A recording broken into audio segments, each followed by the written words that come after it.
how much do you value your faith?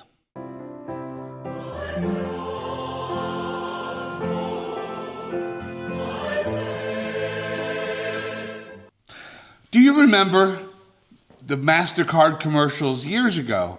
It was a MasterCard commercial, and it was like man and a child, and they're going to a ball game, and it says, hot dogs, $22. Sodas, $10. And it listed all these different things that you purchased when you went to a baseball game. And then it shows the father and the son together sitting down, laughing and smiling. And it says, time with your father, time with your son, priceless. For everything else, there's MasterCard. And that's really what the gospel is about this week. It's about the two stories. A man is working in a field, minding his own business, and stumbles upon a great treasure. And so goes home and sells everything that he has and buys that plot of land so that he could get that treasure. And another parable following that one is a merchant who is searching far and wide in order to find the pearl, the perfect pearl. And he finds a pearl of great price, a priceless pearl. And so he goes home and sells everything that he has in order that he can purchase the pearl, because he knows the value. Do you know the value of your faith? You see, I'm going to do something today that I have never heard before, and until I read this one African priest's commentary on this gospel. And because you see, so often we are presented with these parables as if we are the people working in the field and we find the treasure, which is our faith, which is Jesus.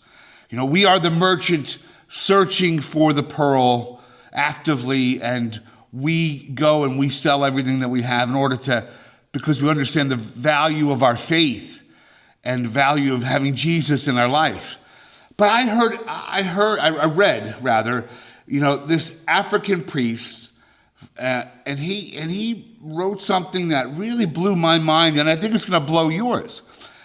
Because we are constantly looking at ourselves as the merchant and as the person working in the field, the laborer. But let's change that for a second. Let's switch it around, turn it on its head, if you will. What if, because Jesus is the protagonist in the other parables. He's the sower sowing the seed. So what if Jesus is the laborer in the field? What if Jesus is the merchant actively seeking that pearl of value, and he finds it?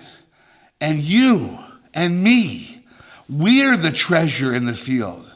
We are the pearl of great price. And Jesus gave everything that he had in order to purchase us, because we are priceless. Because so often we think of ourselves as less than.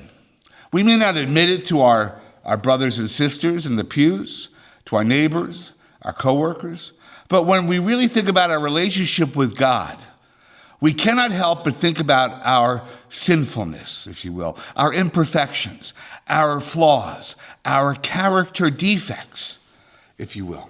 And you see, we think, how am I lovable? How am I worthy of God's love? And you see, that is such an incorrect way of viewing our relationship with God. Because let's face it, when Jesus died on the cross in the first century, Jesus didn't wait for the Romans to get it right, to become perfect. He didn't wait for the Jews to get it right. Didn't wait for humanity to get it right and to stop sinning. He came and died for us while we were still sinners, while we were still imperfect, covered with dirt, as you will, that treasure found in the field. And that, we really have to let that sink in, because in our imperfection, in our messiness of our lives, God loves us, and God through his son Jesus, by taking flesh, chose to sell everything that he had. He gave everything on that cross in order to redeem us, in order to purchase us. Because in the eyes of God, maybe not ourselves, but in the eyes of God, we are priceless.